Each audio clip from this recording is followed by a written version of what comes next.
Rotating electrical machinery is a part of much military equipment.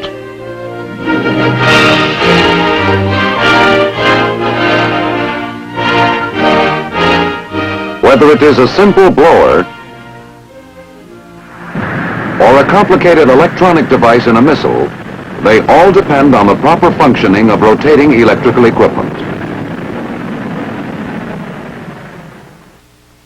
Two types of motors and generators are commonly in use: alternating current or AC and direct current or DC motors and generators.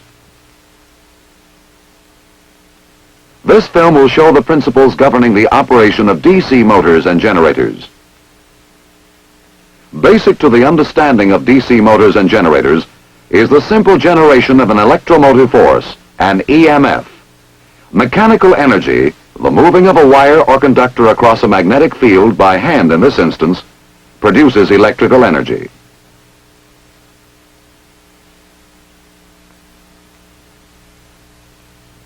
The magnetic field is composed of lines of force. As the conductor cuts these lines, an electromotive force or EMF is generated in the conductor.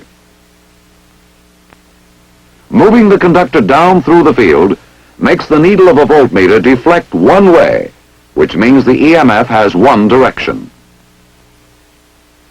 Moving the conductor up through the field produces the opposite deflection of the needle. The EMF has now changed direction.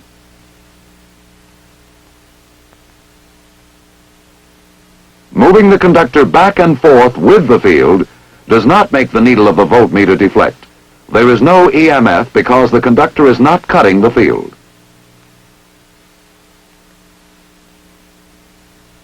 To illustrate the direction of current flow, the conventional symbols will be used.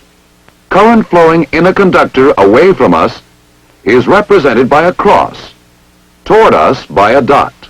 However, moving a conductor in and out of the field in this straight reciprocal fashion is awkward and impractical.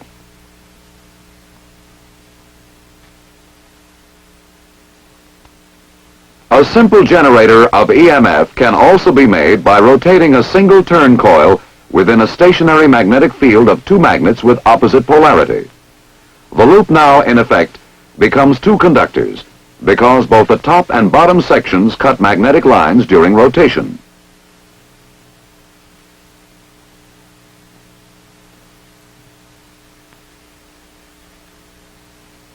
Since they cut lines of force of opposite directions as they rotate, EMFs of opposite polarity will be generated in the conductors.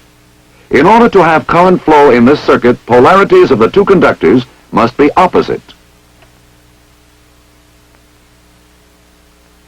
The amount of EMF generated at any instant is determined by three factors: the strength of the magnetic field, that is, the number of lines of force, the length of the conductor cutting the lines of force, and the velocity with which the conductor is turning.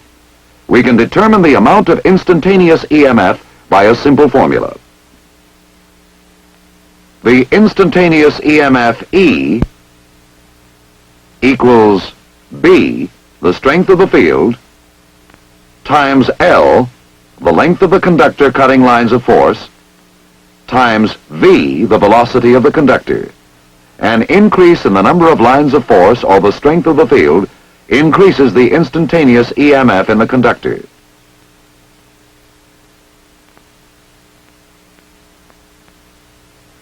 Increases in the length of the conductor cutting lines also increases the EMF. And finally, the greater the velocity of the conductor, the greater the EMF. This formula assumes conductor motion in a straight line, that is to say, cutting the same number of lines for each increment of its motion. But the conductor in an actual machine is not moving in a straight line, but rotating.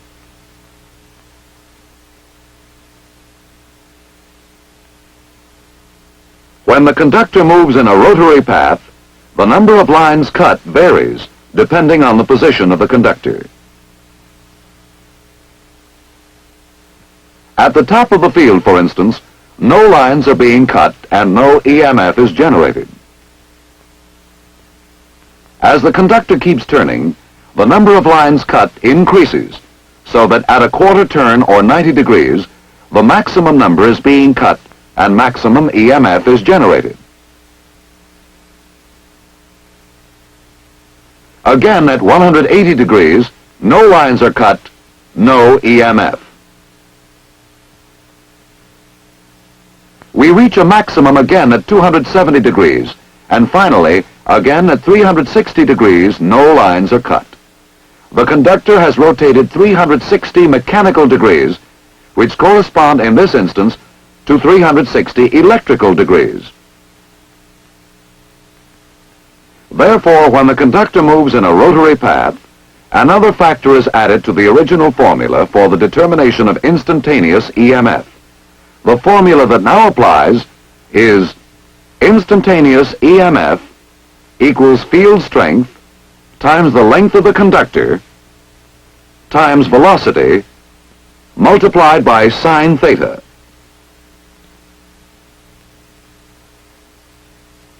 Theta is the angle formed by the flux line and the motion of the conductor. The number of lines cut and the amount of EMF generated is proportional to the sine of the angle formed by the magnetic lines with the conductor motion.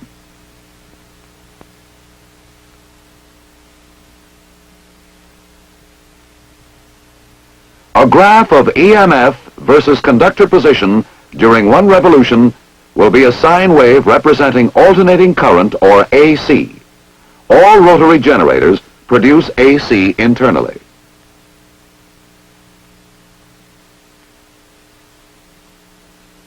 What you have seen so far is really the theory and operation of a basic AC generator. But our purpose was to explain the principles of operation of a DC generator. To get direct current, we will attach each end of the conductor to a segment of copper, forming a commutator. Now our machine is a DC generator. The commutator rotates with the loop.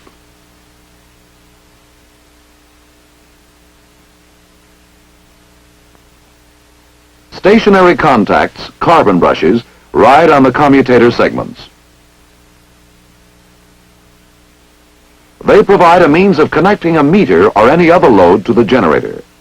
The loop of a conductor, wound on a rotor, and the commutator are referred to as the armature. As the loop revolves and the EMF in the conductor reverses polarity, the connections to the load are also reversed, and the current flow will maintain the same direction externally.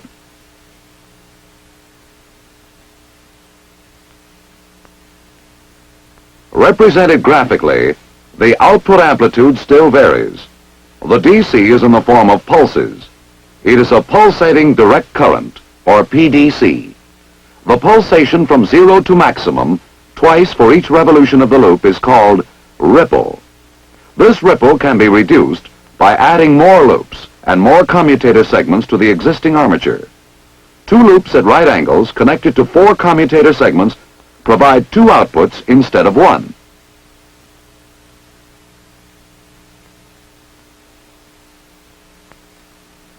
These outputs are 90 degrees displaced or apart, which combine to smooth the DC output.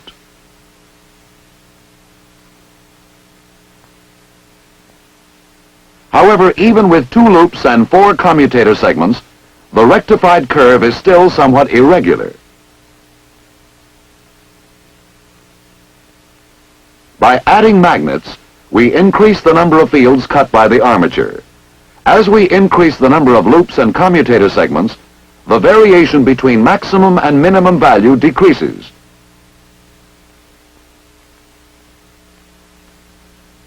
This, in effect, tends to flatten the DC output.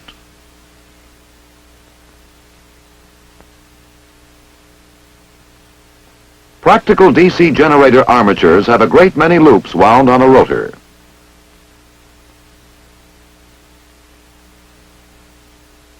The field is composed of many electromagnets. Together, these factors tend to create an almost pure DC output. An important problem in the design of generators is the prevention of sparking between the commutator and the brush assembly. The prevention of sparking depends on the position of the brushes. This line through points of zero generated EMF is called The neutral plane. Placing the brushes in this neutral plane reduces the tendency for sparking between brushes and commutator, because during the time a brush is touching both commutator segments, there is no difference in potential between these segments.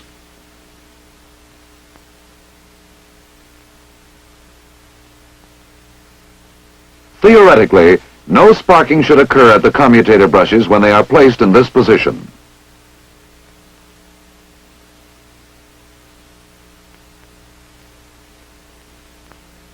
But the current flowing in the armature loops or coils sets up a magnetic field of its own.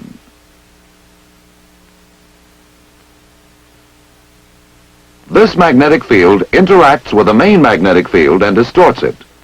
The distortion causes a shift in the neutral plane and sparking at the brushes. The effect is called armature reaction.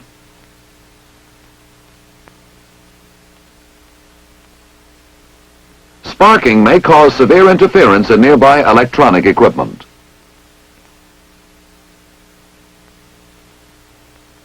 There are two ways of maintaining the neutral plane in its correct position and thus avoiding sparking. It may be done by the adjustment of the brush position.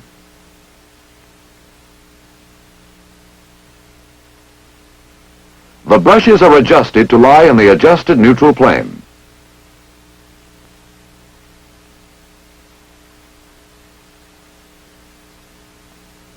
The other way of maintaining the neutral plane is by adding interpoles to the generator field. These interpoles are small magnets placed between the poles of the main field magnets. The interpole fields oppose the fields created by armature reaction. The neutral plane is moved back toward the correct position.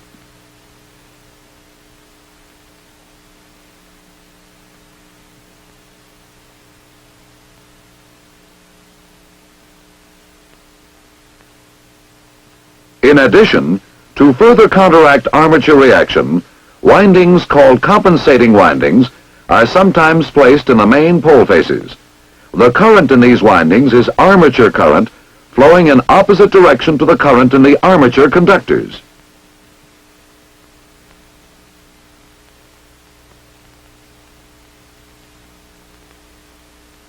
Magnetic fields in DC generators may be produced by electromagnets or permanent magnets.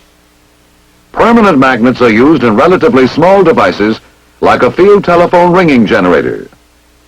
In larger generators, the field is created by electromagnets.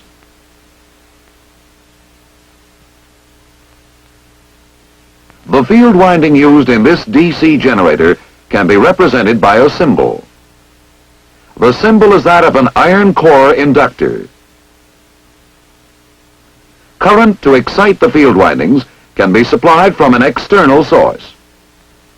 In that case, the generator is classified as separately excited.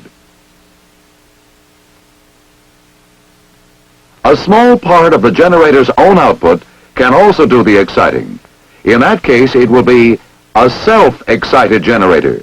Self-excited generators must be initially magnetized.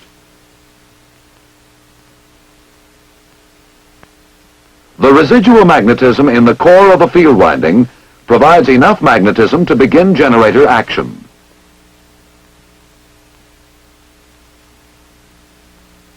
The field coil winding may be connected in several ways. This is a series wound generator, which means the field coil is in series with the armature. Because of this series arrangement, it has poor voltage regulation.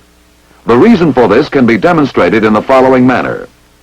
Additional load will cause more current to flow in the field coil. Increase in field strength increases voltage. Increase in voltage causes more current to flow. This continuing action stops only when the core is saturated.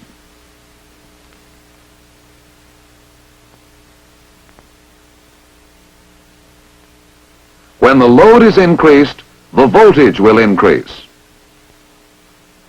When the load decreases, voltage will decrease. Voltage regulation in the series wound generator, therefore, is very poor.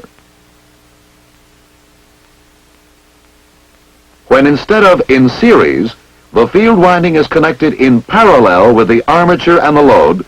We have a shunt wound generator. Now the field current is independent of the load current. Therefore, an increase in armature current will not cause an increase in the voltage output. Voltage regulation here is greatly improved.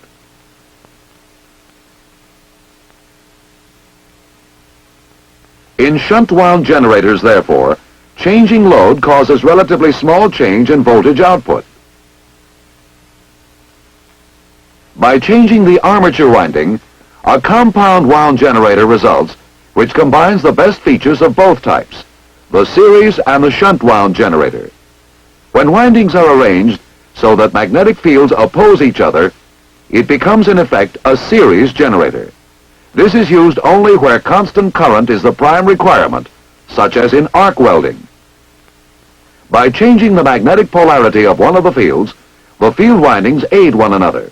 As a result, this compound wound generator has good voltage and fair current regulation.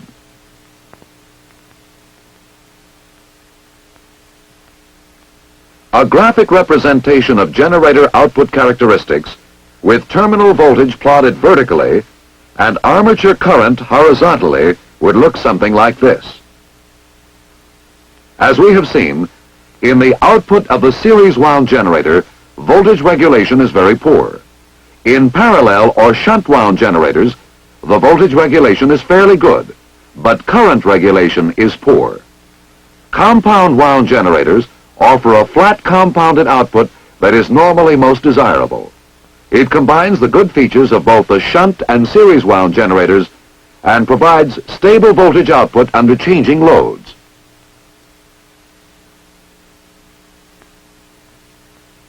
As we have seen in our analysis of the DC generator, its primary function is the conversion of mechanical energy to electrical energy. If we now reverse the procedure and connect an electrical power source to the generator, we have a DC motor instead of a DC generator. Motor action can be illustrated by attaching a power source to a conductor which is inside a magnetic field. The electric current creates polarity in the conductor. The south pole of the magnet attracts the north pole of the conductor and repels the south pole. The north pole of the magnet attracts the south pole of the conductor and repels the north pole. This creates movement depending on the direction of the steady magnetic field.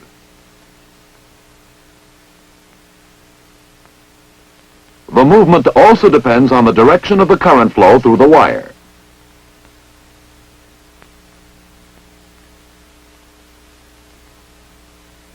By changing the polarity of the battery, the conductor now moves in the opposite direction.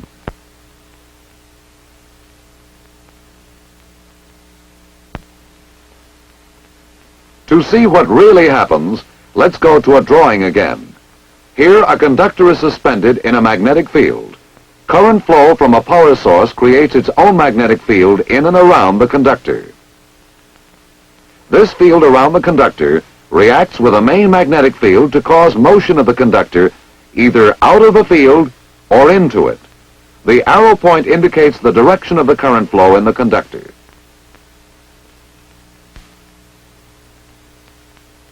In this case, the flow is toward us. The field of the conductor has the same direction as the main field above the conductor and the opposite direction of the field below the conductor. These two magnetic forces added together distort the lines of the main field upward. The field above the conductor is thus made stronger and the field below the conductor is made weaker. So the conductor moves down.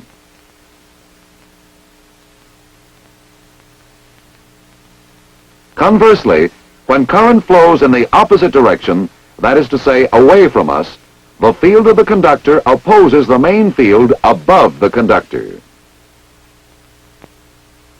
This aids the main field below the conductor, distorting the lines down. The field below the conductor is thus made stronger, while the field above the conductor is made relatively weaker. This forces the conductor to move up. With this basic principle of motor action understood, we can now examine the DC motor. The basic DC motor, like the DC generator, consists of a pair of magnetic poles, an armature made up of a single turn loop, a commutator, and a brush assembly. As we have seen, a conductor in a magnetic field will move when a voltage is applied to it.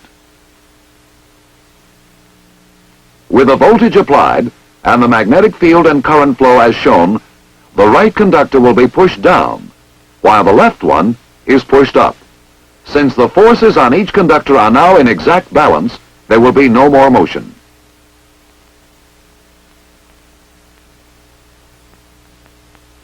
Adding another loop and two commutator segments ensures that at no time will balancing forces cancel each other out.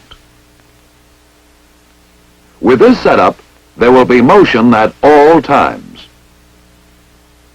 As one commutator segment is moved away from the brushes, another now takes its place and the movement continues. The greater the number of loops in the armature, the smoother its motion. For this reason, rotors in practical DC motors have many loops. Since current in the rotor loops must reverse each half cycle, two commutator segments per loop are required. Here in the motor, as in the DC generator, there is a neutral plane. The interaction of the conductor fields on the main field causes this neutral plane to shift and sparking to occur when a load is added.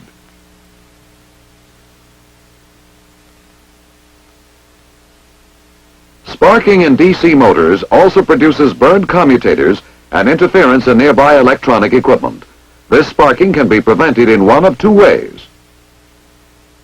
One is by the adjustment of the brush position.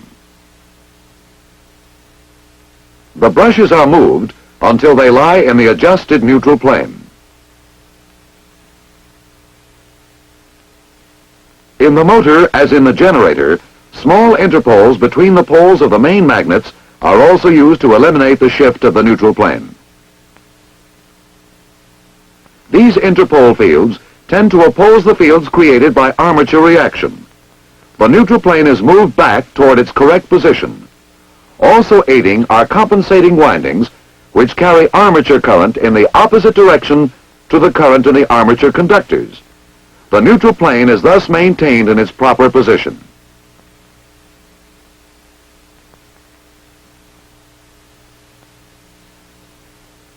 DC motors operate most efficiently when sparking is eliminated. We saw earlier that when a conductor is moved by mechanical energy in a magnetic field, an EMF is generated. This is generator action. In the DC motor, when rotation is desired, it is necessary to apply an EMF to the conductor. However, when used as a motor, an opposing EMF is also generated in the conductor. This is called the counter-electromotive force, or CEMF. By Lenz's law, the generated CEMF must oppose the applied EMF. The amount of CEMF depends on the speed of rotation. This is of practical importance in large motors. When starting large motors, the problem exists of limiting current through the rotor windings until a CEMF can be built up. If the full current is applied before the CEMF develops, it may burn out the rotor windings. Starting boxes are used with DC motors in order to avoid this application of current before the CEMF is built up.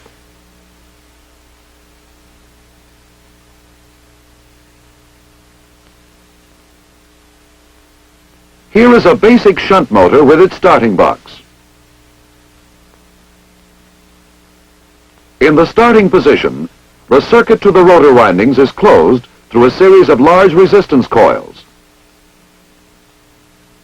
As the lever of the switch is moved, rotor speed and CEMF build up gradually, and the resistance coils are subsequently cut out until running speed has been reached.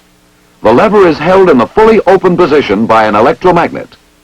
If for any reason the power should fail or the field coil open, the electromagnet becomes de-energized and the lever is returned to the starting position by spring action.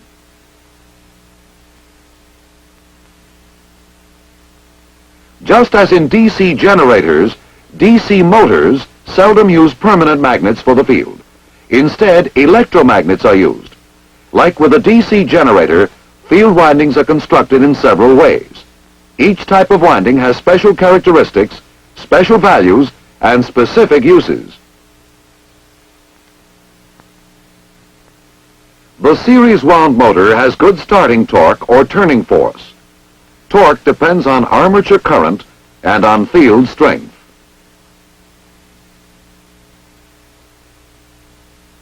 Since field strength is proportional to current, the high starting current before CEMF is developed affects torque as the square of the current. The motor begins to turn, attempting to develop enough CEMF to completely oppose the applied EMF. The load prevents this, acting to control the speed of the motor. But if the load is suddenly removed, like in the case of a broken belt, the motor will build up speed trying to develop more CEMF until it destroys itself.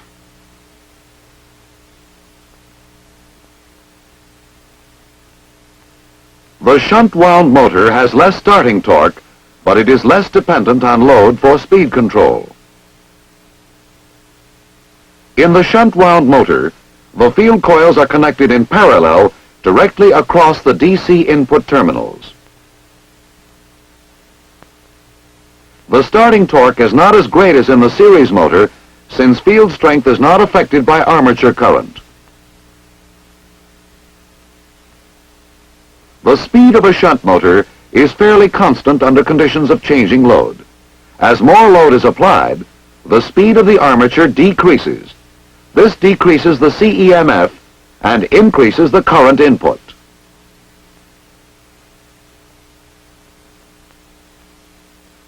The increase in current input boosts the coupling between the field and armature and increases the torque, causing the motor to resume approximate running speed.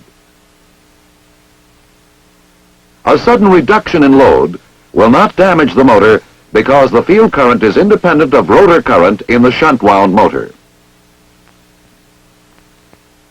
The desirable characteristics of both the series and shunt wound motors can be achieved in the compound wound motor.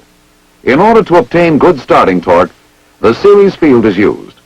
When running speed has been attained, a centrifugal switch cuts out the series field and cuts in the shunt field. It is now a shunt motor and the speed regulation is good.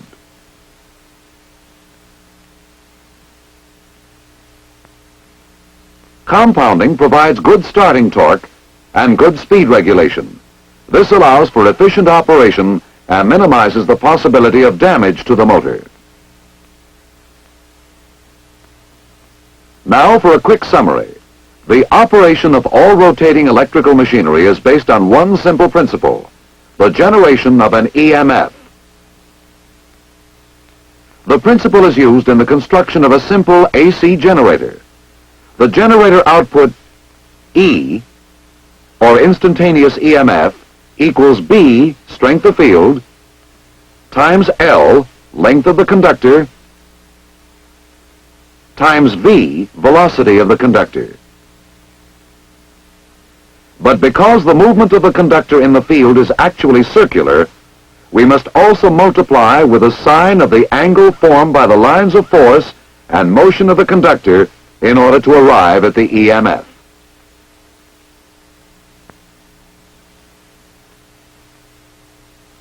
All generators are basically alternating current generators and produce AC internally.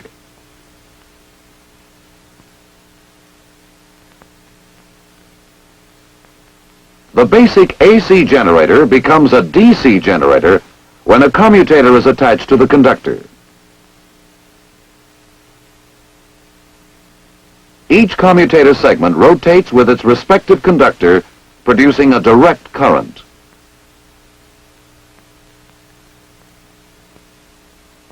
This current, which is a pulsating current, is made smoother by the addition of more magnets and more loops.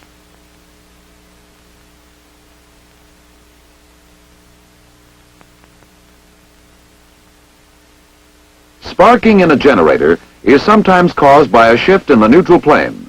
This can be corrected by adjusting the brush position.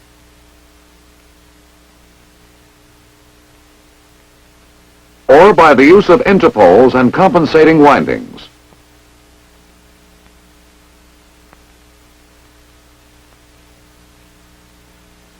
Current for field windings may be supplied from an outside source, in which case the generator will be separately excited.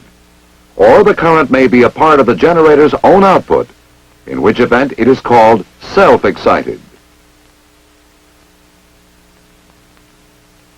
Generator field windings are constructed in three ways.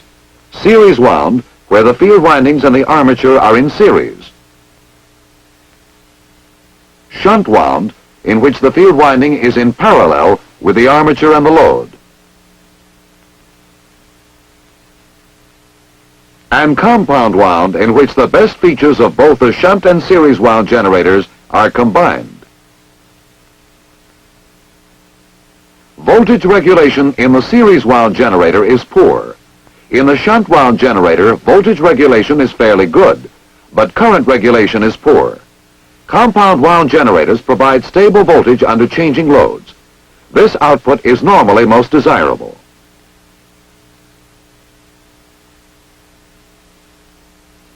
Motor action is the opposite of generator procedure. In a DC motor, voltage is applied to two or more loops in a magnetic field. This causes polarity in the loops. The interaction of this polarity with the polarity of the field makes the loops rotate. This is the basic DC motor. When the conductor of the motor is rotated by an applied EMF, it also generates a counter-electromotive force. According to Lenz's law, this generated CEMF must oppose the applied EMF. As in generators, field windings in DC motors are of three types. The series wound motor has good starting torque, but since its only governing factor is the load, the speed regulation is poor.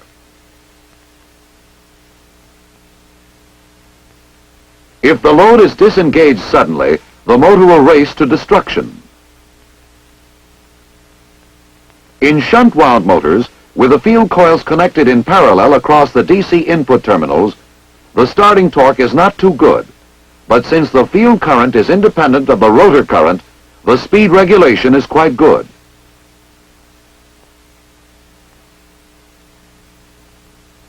The compound wound motor combines the best features of both types.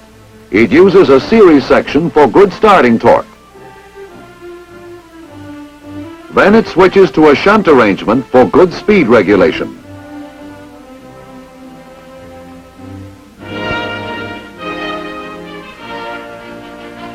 DC electrical motors and generators are at the heart of much military equipment. A proper understanding of them is therefore important.